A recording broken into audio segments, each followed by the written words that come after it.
ரோமரின் புஸ்தகம் 12ஆம் அதிகாரம் 12வது வசனம். ஆண்டவருடைய வசனம் சொல்லுது, நம்பிக்கையிலே சந்தோஷமா இருங்க அப்படின்னு சொல்லி ஆண்டவருடைய வசனம் சொல்லுது. ஆண்டவர் அந்த கூட்ட ஜனத்தை பார்த்து சொல்றாரு, ஏதோ ஒரு நம்பிக்கையோட தானே வாழ்ந்துட்டு இருக்கிற. உன் வாழ்க்கையில நீ எடுக்கிற முயற்சிகள் எல்லாம் இன்னைக்கு உனக்கு எதிராய் மாறிட்டு இருக்குது. உன் வாழ்க்கையில all that you're planning, all that you're praying is turning against you.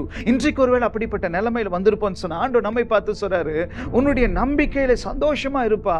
உன் நம்பிக்கை உன்னை ஒரு நாளும் ஏமாற்றாது. உன்னை மனுஷர்கள் ஏமாற்றுவார்கள், யூகங்கள் ஏமாற்றும், உன் கணக்கு ஏமாற்றும், உனக்கு வருகின்றதான ப்ராபபிலிட்டி, உனக்கு வருகின்றதான காரியங்கள் உன்னை ஏமாற்றும். ஆனா உன் நம்பிக்கை ஒரு நாள் ஏமாற்றாது. காரணம் உன் நம்பிக்கை கர்த்தர் மேல் இருக்கும் என்று சொன்னால் வேதம் சொல்கிறது. அன்றைக்கு ஒரு தாய், இந்த தாயாரை குறித்து இன்னைக்கு எத்தனையோ பேரை பார்த்தோம்னு சொன்னா, சில மதர்ஸை குறித்து இன்னைக்கு பெருசா பேசுவாங்க, அல்லது சிலர் சொல்லுவாங்க, ஒரு அவார்டு வாங்கும் பொழுது I want my mother to come with me அப்படின்வாங்க. ஆனா அந்த உலகத்தினுடைய முதல் 5 புஸ்தகத்தை, பைபிள்ல இருக்க 5 புஸ்தகத்தை எழுதின இந்த மோசஸ்னுடைய தாயாருடைய பெயரை நேரடியாக ஆண்டவர் போடவே கிடையாது. ஒரு நாள் மோசஸ் இதுதான் என் தாய் என்று சொல்லி, என் தாயை குறித்து நான் பெருமையா இருக்கிறேன், தாய் இல்லாமல் யாரும் இல்லை, ஒருவேளை அப்படிப்பட்ட எந்த காரியத்தையும் மோசஸ் சொல்லவே இல்லை. ஒருவேளை அந்த அம்மா நினைச்சிருப்பாங்க, எனக்குன்னு ஒரு தனித்தன்மை இல்லையா, எனக்குன்னு ஒரு பெருமை இல்லையா, இன்னாருடைய அம்மான்னு சொல்றாங்க அல்லது அவருடைய ஒய்ஃப்னு சொல்றாங்க, ஆனா எனக்குன்னு ஒண்ணுமே இல்லையா, நானும் எவ்வளவு காரியத்தை செய்திருக்கேன், என்னைக்காவது அந்த தாயார் யோசித்திருப்பார்கள். இன்றைக்கு அந்த தாயாரை குறித்து நான் உங்களுக்கு ஞாபகப்படுத்துறேன். வேதம் சொல்லுது, எல்லாரும் நம்பிக்கையற்று எல்லா சூழ்நிலை எதிராய் போயிட்டு இருக்கும் பொழுது அன்றைக்கு இந்த தாயாரோ நம்பிக்கையோடு கூட ஒரு கூடையை பின்னுகின்றார்கள். அதுதான் அவருடைய நம்பிக்கை. உன் நம்பிக்கையில சந்தோஷமா இரு என்று சொல்லும் பொழுது அவர்கள் அந்த கூடையில யோசித்து பாருங்க, ஒருத்தர் சாவ போறாங்கன்னு சொன்னா நாம போய் ஐஸ்கிரீம் சாப்பிட்டுக்கிட்டு இருப்போமா? ஒருத்தங்க சாவ போறாங்கன்னு சொன்னா நம்ம எக்ஸ்பிரஸ் அவென்யூ ஃபீனிக்ஸ் மால்ல சுத்திட்டு இருப்போமா? ஒருத்தர் கடைசி சில நிமிஷங்கள், தீஸ் ஆர் தி ஃபைனல் மொமெண்ட்ஸ்னா ஃளைட்டை பிடிச்சி ₹1,00,000 எக்ஸ்ட்ரானா சரி, நான் எப்படியாவது போய் சாவறதுக்கு முன்னாடி கடைசியா ஏன் முன்னாடி தான் கண்ணு மூடணும்னு சொல்லி எங்க உலகத்துல இருந்தாலும் ஓடி வருவோம். அப்படிப்பட்ட சூழ்நிலையில இன்றைக்கு அந்த தாயார் தெரியும், மற்ற பிள்ளைகள் எல்லாம் செத்து போயிட்டாங்க, மற்ற பிள்ளைகள் எல்லாம் கொலை செய்தார்கள். It was not due to corona, it was not due to pneumonia, it was not due to amoeba. எந்த காரியல, it was a murder, it was a cruel and a gruesome murder. அப்படிப்பட்ட காரியத்துல இந்த அம்மா கூட பின்னிட்டு இருக்காங்க. இன்னைக்கு ஸ்வெட்டர் செய்வாங்க சில லேடிஸ், இன்னைக்கு சில வீட்ல அவங்களுடைய ஹாபி அப்படி. அப்ப இந்த அம்மா வீட்ல கூட பின்னிட்டு இருக்காங்க, அந்த கூடைக்கு தார பூசிட்டு இருக்காங்க. இவ்வளவு காரியத்தை செய்யும் பொழுது எங்கேயோ ஒரு நம்பிக்கை, இந்த பிள்ளையை நான் கடவுளுடைய கைகளில் ஒப்பு கொடுக்க போறேன், இந்த பிள்ளையை நான் ஆண்டவருடைய கைகளில் ஒப்பு கொடுக்க போறேன். இப்பொழுது எனக்கு கஷ்டமா இருக்குது, இப்பொழுது என் சூழ்நிலை மோசமாய் மாறுது. Now my situation is not really permitting me to take care of my child. I am going to leave it in the hands of God என்று சொல்லி நம்பிக்கையோடு கூட இருக்கின்றார்கள். வேதம் சொல்லுது, அந்த தாயாரை கொண்டு போய் அந்த தண்ணியில விடுறாங்க. பிரியமான, இன்றைக்கு நீங்கள் நைல் நதியை போட்டு பார்த்தீங்கன்னு சொன்னா அந்த நதியில இருக்கிற எத்தனையோ பைத்தான்ஸ் இருக்குது, அனகொண்டா என்று சொல்லுமே, அப்படிப்பட்ட பெரிய பெரிய கொடூரமான பாம்புகள் இன்றைக்கு இந்த நைல் நதியில இருக்குது. இன்றைக்கு அலிகேட்டர்ஸ் என்று சொல்றோமே, இன்றைக்கு முதலைகள் அதிகமா இருக்கிற ஒரு நதி இந்த நைல் நதியா இருக்கின்றது.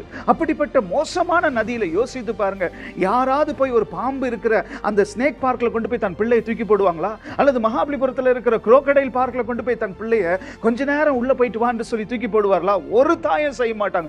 கையை பிடிச்சுப்பாங்க, பக்கத்துல போகும் பொழுது வேணாம் வேணாம் வேணாம், எட்டி பார்க்கும் பொழுது அடிப்பாங்க, மேல ஒரு அடி அடித்து கீழே கீழே விழுந்துற போறப்பா, பி கேர்ஃபுல் என்று சொல்லி அடிப்பார்கள். ஆனா வேதம் சொல்லியிருந்தது, ஜோக்கபேத் என்ன செய்தாங்க என்று சொன்னா, அவர்களோ சந்தோஷமா அந்த தண்ணியில விட்டு அந்த பிள்ளைக்காய், ஒருவேளை she knew that more than me there is a God who is watching over, there is a God who is taking care. அப்படிப்பட்ட நம்பிக்கையில சந்தோஷமா இருந்து தன் காரியத்தை செய்த தாயினுடைய gift என்ன தெரியுமா? வேதம் சொல்கின்றது, அந்த நைல் நதியில பாம்புகள் இருந்திருக்கலாம், அந்த நைல் நதியில crocodiles இருந்திருக்கலாம், alligators இருந்திருக்கலாம், அந்த நைல் நதியில திடீர் என்று சொல்லி ஒரு வேவ் வந்து, திடீர் என்று சொல்லி அலை வந்து அந்த நைல் நதியில அந்த பிள்ளையினுடைய அந்த பாஸ்கெட் முழுகி போயிருக்கலாம். ஒரு காரியமும் இல்லாதபடி வேதம் சொல்லுது, அந்த பிள்ளையோ அழகாய் ஆசீர்வாதமாய் சேர வேண்டிய இடங்களுக்கு சேரும்படி அன்றைக்கு போனது. ஒருவேளை இதெல்லாம் பார்க்கும் பொழுது அன்றைக்கு அந்த தாயினுடைய விசுவாசம், அவருடைய நம்பிக்கை, அவருடைய விசுவாசம் எப்பேற்பட்ட பிள்ளையை தெரியுமா அவங்க பெற்றெடுத்தாங்க? வேதம் சொல்லுது, டியூட்ரானமி 34ஆம் அதிகாரம் 7வது வசனத்துல, மோசஸ்க்கு 120 வயசு வரும் பொழுது அவருடைய கண் பார்வை மங்கவே இல்லை, அவருடைய காரியங்கள்ல பலன் குறையவே இல்லை என்று சொல்லி வேதம் சொல்லுது. இப்பேற்பட்ட 3 மாசத்துல ஒரு தாய் கடவுள் மேல் நம்பிக்கை வைத்து, ஒரு தாய் கடவுளை நம்பி, ஒரு தாய் தன் கடவுளோடு கூட இருக்கிற அந்த உறவில் நம்பிக்கை வைத்து அவள் கடவுளிடத்தில் ஒப்புக் கொடுக்கும் பொழுது அந்த பிள்ளை 120 வயசாகும் பொழுது கண் பார்வை மங்காத, உடலுடைய பலன் குறையாத, ஒரு நல்ல healthy blessed and a great revival-ஐ கொண்டு வர ஒரு பிள்ளையாய் கர்த்தர் அந்த குழந்தையை மாற்றுகின்றார். இன்றைக்கு நம்முடைய பிரச்சனை இதுதான். we are not able to really trust God in anything. இன்னைக்கு நாங்க ஏன் அநேக நேரங்களில் சொல்றோம், உங்க பிள்ளைகளை கர்த்தருடைய கைகள் ஒப்புக் கொடுங்க, உங்க பிள்ளைகளை தேவ பயத்துல கொண்டு வரணும். இன்றைக்கு let us bring our children in the fear of God ஏன் சொல்றோம் அப்படின்னா, இன்றைக்கு நாம அடிச்சு பிச்சு, நாம பெல்ட்டை பிச்சு, நாம இன்னைக்கு கேனை உடைச்சு பிள்ளைகளை கொண்டு வரலாம். ஆனா அந்த காரியம் எவ்வளவு ஜெயமாய் மாறுமோ தெரியாது. ஆனா இன்றைக்கு கர்த்தருடைய பயத்துல ஆண்டவருடைய நிழல்ல கொண்டு வரும் பொழுது என்ன நடக்கும்னு சொன்னா, அப்பேற்பட்ட பிள்ளைகளை கர்த்தர் பாதுகாத்துக் கொள்வார்.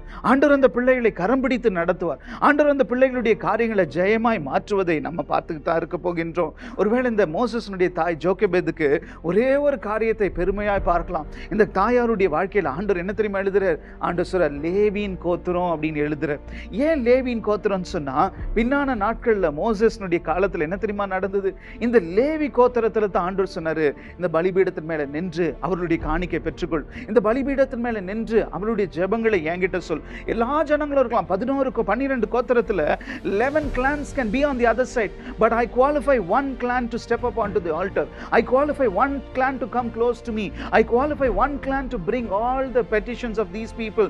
I permit and I approve one clan to get and step close to me என்று சொல்லி சொன்னதான ஒரு கோத்திரம் தான் இந்த லேவியின் கோத்திரம். பிரியமானவர்களே, யோசித்து பாருங்க. அப்ப ஆண்டவர் இந்த தாயினுடைய விசுவாசத்தை எங்கேயோ ஒரு இடத்துல ஆண்டவர் ஏதோ ஒரு காரியத்துல மகிமையாய் முன்னாடியே தெரிந்து கொண்டிருக்கின்றார். இன்றைக்கு உங்களையும் கூட ஆண்டவர் ஏன் இப்படி ஒரு கிறிஸ்துவ வாழ்க்கையில கொண்டு வந்திருக்கிறார்? இன்றைக்கு நீங்க பாதி கிறிஸ்துவராய் பாதி வேற மதத்துல இருந்திருக்கலாமே.